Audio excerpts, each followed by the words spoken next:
Welcome to Tabletop Gaming Arena. My name is Reno, and you are watching an episode of Live at the Arena. As promised, today's guest is armies.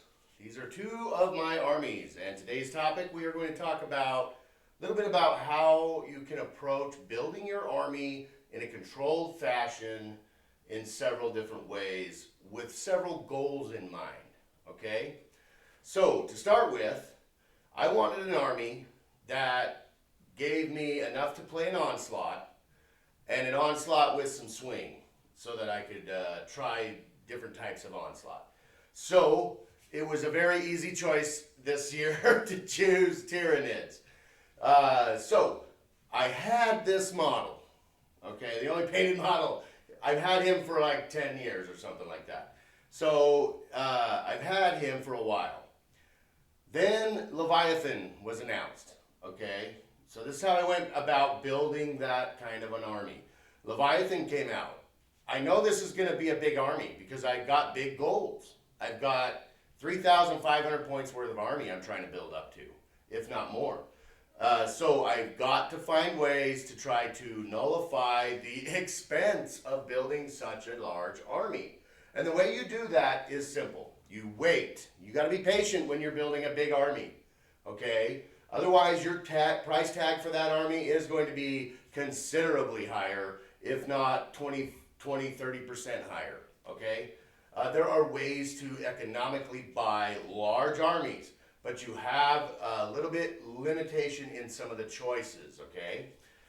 So, had this guy, Leviathan came out, I got a box in the order for me to buy, but Games Workshop also sent me a box, surprisingly. So then it was like, okay, this is doable. That made it real easy for me, but still, a Leviathan box, two Leviathan boxes is what it made the Cyclophages, these Tyranid Primes. I only kept one of the Neurotyrants. I really only wanted one, but I did keep both hordes of the Neurogallants. Also gave me a couple of these cool Screamer Killer Tyranids.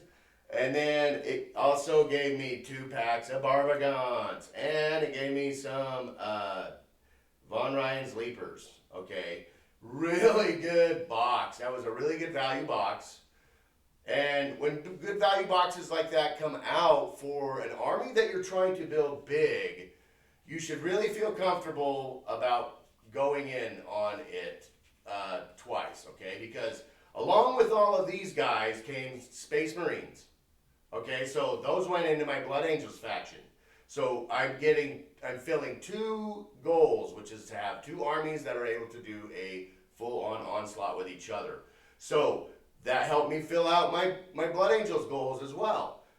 Trying to control what I buy to fill out what my goals are. Okay, that way I can get the best value. So, after this came out, I saw that Gene Stealers were getting ready to come out, and they came out, and the kit was different. It's this kit back here. But I took that opportunity, there's no big change, and I wanted some of my Gene Stealers to have Siling Talons. Those were going away with the new model. So I took that opportunity to snag up some cheaper boxes of models that were going out that are still totally good and valid. You can almost not tell the difference, okay? Except for the Siling Talons.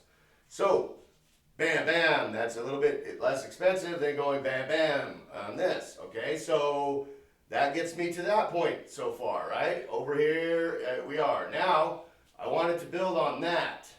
And they had the release that came out with the big Emissary and the Norns and the Lictors. Well, I controlled myself and just got one Lictor, a Neurolictor. I looked at the rule set and decided what I wanted to fill this army. The other things would not really work in balancing my collection. So I picked him up. Then I thought, okay, I need a big gun. And that's what this guy in the middle is. And then I went, and in the process of building him, this is where pitfalls can come in your collecting, okay? This guy, I built him in a way that I had been thinking about building that model for quite some time, and I did it. And he's standing up, and he's looking tall, and he's monstrous and scary with a view of the battlefield and able to shoot his big gun better. He is more intimidating to the enemy by far. Once I did that, because a big part of my life is the hobby aspect of this and doing these things, I went ahead and got 2 more of them and did that with them. So by far and large, this is the crux of this collection, okay? This is where I had to actually focus a little bit of cash in order to do that. But it served a dual purpose for both my artistic end of my business and for the game aspect. And not only that, but those standing upright are so scary to the enemy. It freaks them out. Then I needed some small fire support for them, so I got me a couple of these guys to run with the Tyrannid Prime. These are just the Tyrannid Warriors. I got a 6-pack with the melee weapons and a 6-pack with the guns. That helps me build a very solid core to any army. These are very important in Tyrannid armies. They're highly overlooked, and they are very useful for Synapse. Then, that was pretty much, I'm thinking, all right, I'm there. Then the Codex comes out, and it's got the different detachments. So I want to be able to have a little swing in the detachments. Now, I'm not willing to really go and do this again anywhere in this collection. So I'm patient, and I wait, and I wait, and I wait, and I wait, and I wait for, ta-da, the holiday box came out, and it literally had the 4 units I had designed to go into this army, okay? And bam, bam, bam, bam, bam, bam. This guy is not part of the bam. Bam. So it came with those 4 units. Amazing. Absolutely amazing. And that helped me complete that. And all I needed to complete my Gene Stealer triad of 10 was this Broodlord to go in one of them. And that helped me pretty much solidify this collection. At that point, I am not willing to get any more models. This collection is done. However, my Blood Angels needed a little bit more firepower, and so I wanted to find a way to get the full use of power of collecting.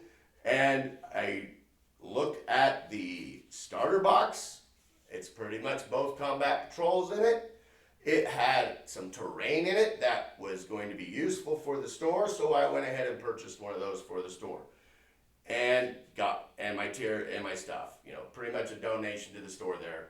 And so I was able to just have these left over, and I have still the Termagants and the Psychophage that I do not need, and I will be using those to trade for units for other factions. But I always trade Neudon Sprue to Nuon Sprue. I'm just that way.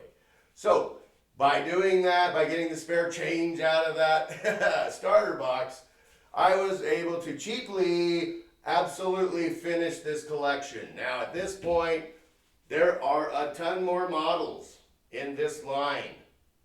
But I'm done. I'm done. This is enough, okay? Anything more is just part of a completionist. But because I like to play and collect multiple armies, I limit my collections to a certain point and purpose. Now, that brings us to our second army over here. This is a Chaos Space Marine army. This is 2,000 points sitting right here. It's actually 2210. Absolutely tiny force for that many points.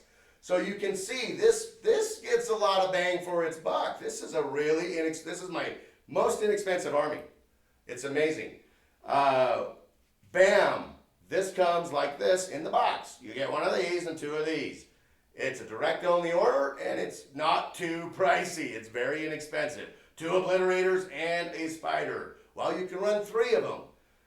2 Obliterators, Spider, 2 Obliterators, Spider. And then, okay, the Spiders need a boss, so hey, let's get the Lord Discordant on hell critter. And then let's get a hell brute.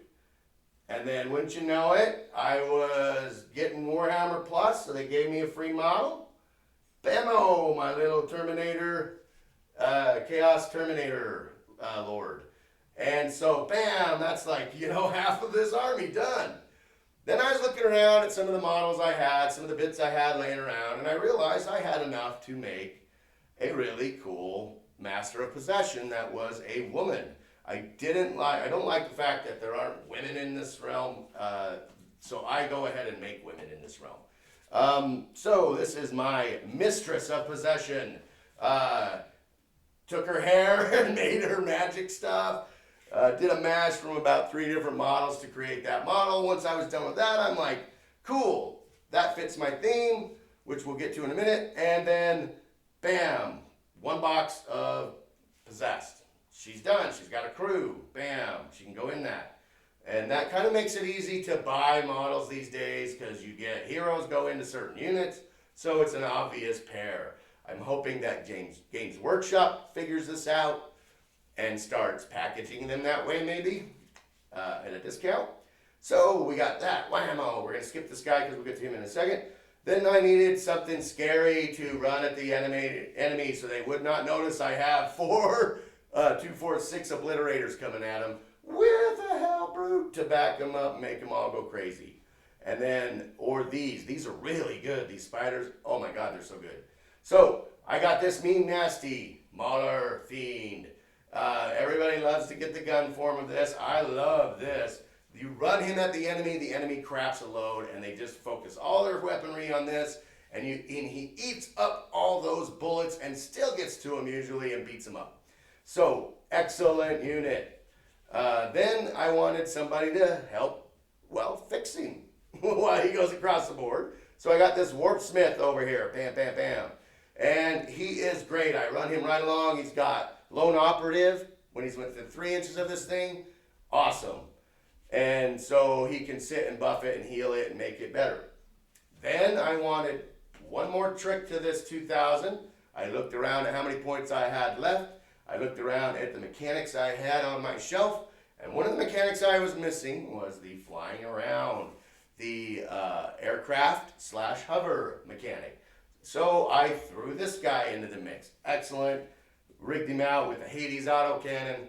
He's going to be fun to play with. And that's 2,000 points. But I didn't talk about this guy. This guy is really what inspired this entire army.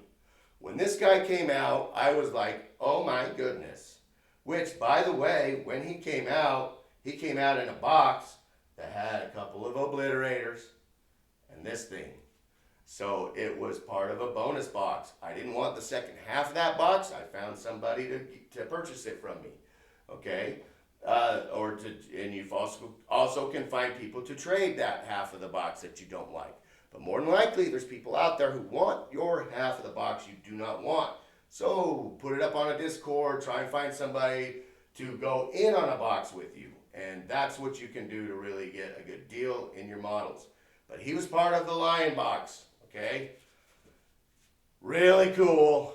And when I saw him, I was like, wow, that is the coolest fucking model. So I researched who he was and what he is. Well, he sits on the realm on the edge of the 40K universe and the demon reality and pulls demon souls from that reality and puts them into engines. So, and then he is also on a quest to become a god. He thinks of himself as a god, and he's going to use his mechanical powers and his demon engines and stuff to become a god. So he's going out on a quest to do that. When Abaddon heard about that, Abaddon said, hey buddy, I know some people you can beat up that can help prove you're a god. And he went, yeah, where are they? And then that's how now he fights with Abaddon.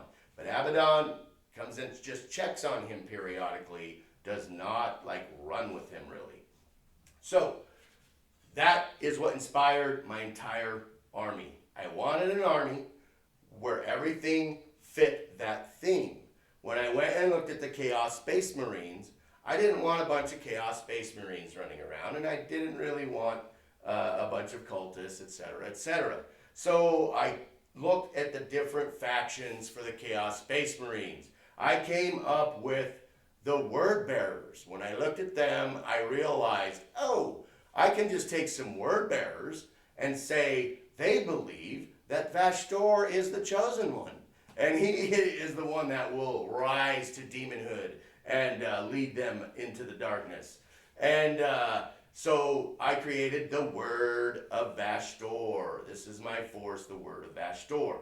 Now, it is totally based off of him. He buffs everything in this. So does he, so does he, so does he, so does he.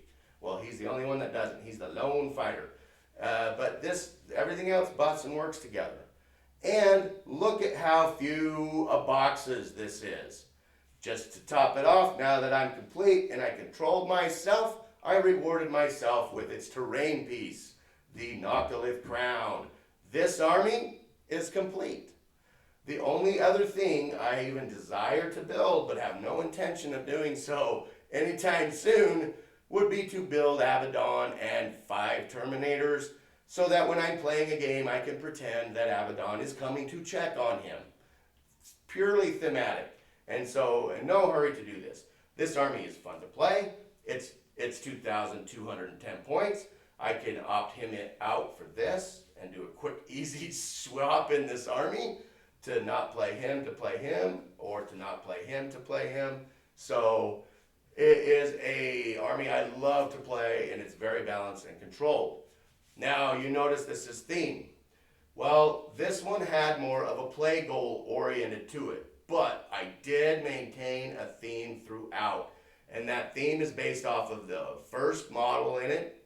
He was part of my original purchase into Tyranids. I got rid of everything in that collection but him at one point. And he is from the Phodian Annihilation Swarm. Okay, and if you know any Blood Angels versus Tyranid history, Phodia is the planet where gene stealers really started to first get the seed of gene and the gene stealer cult going. They were in the process on that planet. The planet was a test site, and Blood Angels were sent in to figure out what was going on there, and they discovered that the Tyranids were harvesting gene seed from their enemies in order to create a disease that would create the gene stealer cult. And so that's what this is. This is the Phodian Annihilation Swarm.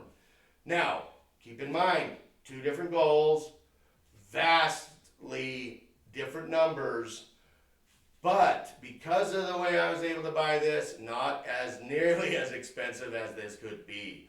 This, if you just went and just bought this, and not buy it in the combinations and be patient and wait for the right boxes to come out for the army, then you're going to end up spending a lot more, if not a third more than you would or even half at times.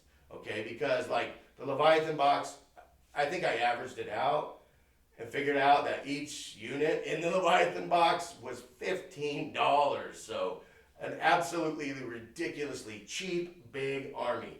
If these guys were not in this army would cost as much as this army, even though this army was bought in as economical a way as it could be bought. So that's how you do it. That's how you do it. You set goals for your armies. You design what you want that army to become. Then you collect within those goals. Otherwise, as we like to call this plastic crack, you can get out of control and end up buying things that you really don't need for your army and wasting time and money on stuff that's just chaff. I see a lot of people buy and sell and trade and stuff. They're used models in that, but I'm just thinking, well, just control your collection, and then you won't have to move all that money to and fro from models you want and don't want. That's how you can control your collection, keep it within a budget, and be patient. Okay, be patient. That's why it's not too bad an idea to work on 2 or 3 army collection goals at a time, so that if a cool box comes out for a particular army, you can get the max value out of purchasing that box. And then don't feel bad about filling the holes, okay? Those are a must. You're gonna have to. Not every army comes in a cool combo box, expensive, on his own, combo. So I do a bit of mix of both, and that helps me keep the budget down.